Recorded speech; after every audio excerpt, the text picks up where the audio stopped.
Episode 12 atau terakhir dimulai. Kelompok Jisung benar-benar kecewa dengan si Kadal yang berkhianat dengannya.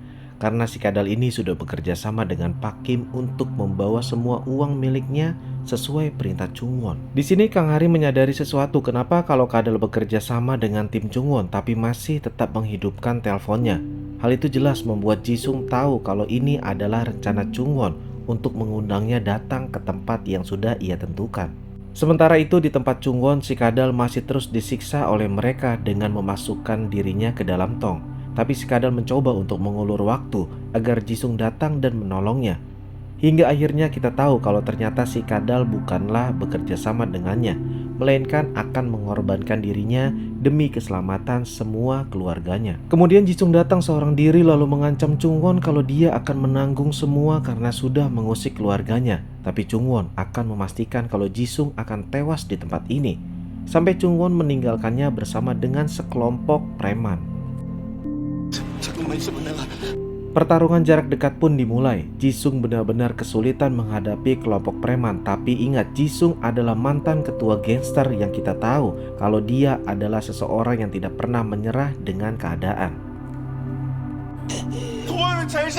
Singkat waktu, mereka semua akhirnya berhasil melumpuhkan semua para kelompok preman. Di sini si Kadal benar-benar merasa beruntung karena Jisung lebih mementingkan dirinya sebagai keluarga dibanding kehilangan uang. Ketika di rumah, mereka malah dimarahi oleh Kang Hari karena sudah berkelahi bukanlah menyelesaikan masalah dengan cara yang lain. Tapi tiba-tiba Bujang datang dan melihat kalau Jisung sudah kembali, tapi tidak membawa uang melainkan hanya membawa si Kadal.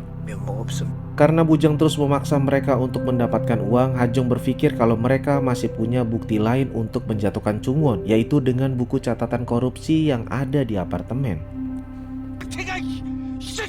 Di sisi lain, Chungwon sangat marah karena dirinya tahu kalau Jisung selamat dan Pak Kim menyampaikan kabar kalau kantor mereka sekarang sedang digeledah oleh polisi atas perintah dari Pak Kwok. Chungwon benar-benar dibuat marah dengan anggota klub 1, tapi dikira dia akan membunuh mereka. Malah dia meminta ampunan kepadanya dan menjanjikan banyak hal sampai dia menyogok dengan uang yang sangatlah banyak.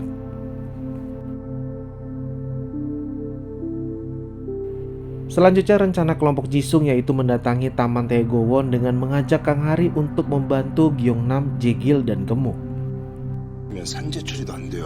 Lalu Jisung sudah menunggu lama di rumah Pason dengan membawa berkas bukti kasus suap Pason dari dulu hingga sekarang kepada dirinya.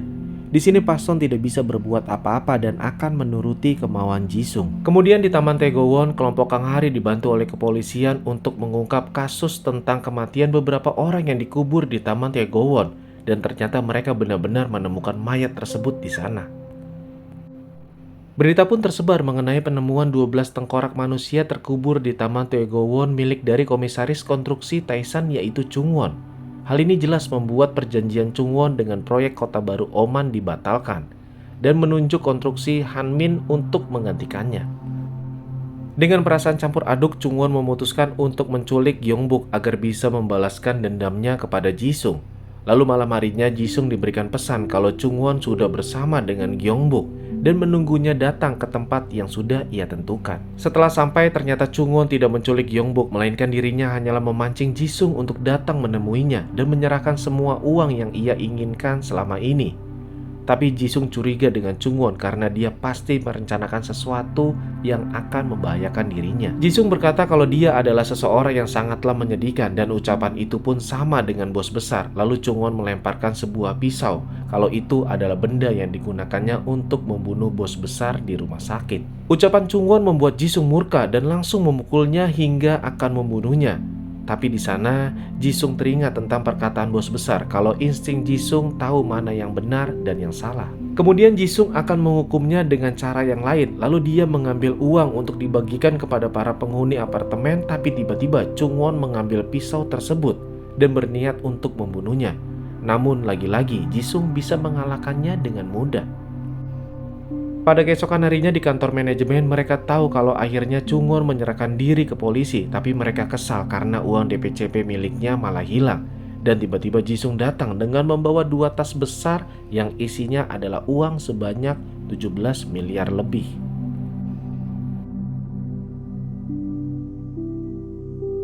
Kembali dengan Chungwon yang saat ini sedang berada di rumah sakit dengan ditemani oleh Pak Kim. Lalu tiba-tiba Pak Kwok datang dengan membawa bukti korupsi Chungwon. Dan jika dia tidak memberikan uang Sogokang sebanyak 50 miliar, maka dia akan membocorkan rahasia tersebut.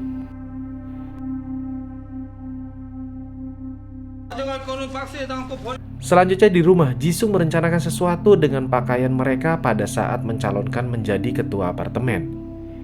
Di luar ternyata Chungwon masih belum ditahan karena kita tahu dia sudah menyuap Pak Kwok agar bisa terbebas dari semua masalahnya. Dan dia juga kini sudah dibantu oleh Pak Choi agar bisa membantunya menyelesaikan masalahnya. Namun rencananya mendadak hancur ketika lagi-lagi Jisung dan kelompoknya datang dengan memutar ulang rekaman Chungwon yang mengatakan kalau dirinya sudah membunuh seseorang dengan tangannya sendiri. Dan Jisung juga menunjukkan video pengakuan Chungwon kalau dirinya sudah mengubur semua korbannya di Taman Taegowon, hingga akhirnya Chungwon benar-benar hancur. Rencana kelompok Jisung berhasil, tinggal satu persatu anggota klub 1 ditangkap sesuai perintah dari presiden. Sampai Pak Kwok dan Pak Son pun ditangkap karena sudah terlibat dalam masalah ini.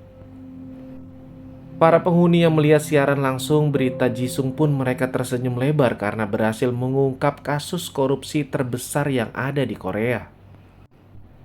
Di rumah, Gyeongbok langsung mengatakan kepada Jisung kalau tadi siang dia bertemu dengan teman Jisung. Orang itu terlihat sangat sedih sekali dan dia juga iri dengan Gyeongbok karena banyak sekali orang yang melindunginya. Lalu di kamar, Kang Hari dan Hajong mengeluarkan semua isi perasaannya kalau mereka harus lebih baik lagi dari sebelumnya jika ingin mencapai keinginannya masing-masing. Pada pagi harinya, Hajong dan Pak Manajer datang ke kantor polisi untuk mengakui semua perbuatannya, tapi Pak Manajer ini masih ragu dengan semua apa yang sedang terjadi. Tidak lama kemudian, Jisung datang memberikan sebuah berkas kepada Kang Hari agar Hajong dan Pak Manajer bisa lebih cepat terbebas dari masa hukuman. Lalu Gyeongnam, Jaegil, Gemuk, dan si Kadal meminta foto keluarga terakhir yang akan mereka simpan setelah mereka berpisah. Kemudian Jisung datang ke makam bos besar. Dia mengatakan kalau Jisung sudah berhasil membalaskan dendamnya dan sekarang dia sudah bisa melindungi seseorang. Tapi untuk saat ini dia akan mempertanggungjawabkan semuanya di penjara atas semua perbuatannya. 3 tahun kemudian, Hajong sudah berhasil menjadi seorang koki dan membuat toko kue dengan Pak Manajer yang bekerja di sana. Lalu Gyeongnam sendiri sudah sangat dekat dengan Hajong sekarang. Sementara itu Jaegil melanjutkan kuliahnya dan Gemuk sudah bekerja di rumah makan hingga akhirnya seseorang mengirimkan sebuah pesan yang menunggunya di tempat yang sudah ia tentukan.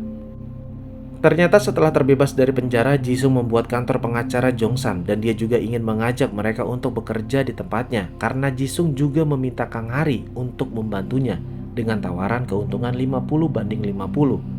Hal itu jelas Jisung butuhkan karena dia sangat membutuhkan lisensi dari Kang Hari yang kini sudah berhasil menjadi seorang pengacara. Tidak lama kemudian mereka dikejutkan dengan kedatangan si Kadal yang ternyata dirinya mendapatkan pengurangan masa hukuman di penjara dan lebih cepat 3 bulan karena dirinya sudah bertobat dan berperilaku baik selama di penjara. Hingga akhirnya kelompok Jisung kini sudah lengkap dan siap memulai rencana barunya kembali.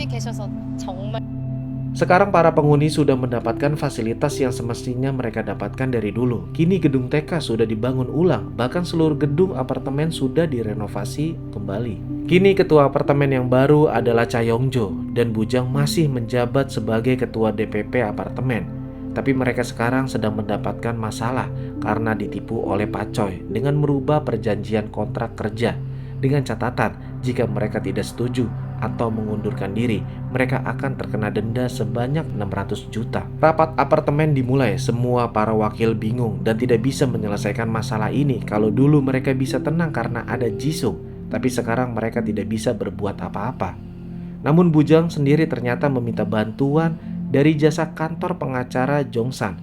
Dan Jisung, Kang Hari pun memperkenalkan dirinya sebagai manajer audit korupsi apartemen dan Kang Hari menjadi kuasa hukum apartemen yang baru. Dengan cepat Jisung menunjukkan bukti kecurangan Pak Choi dan mereka semua tidak perlu khawatir dengan denda 600 juta.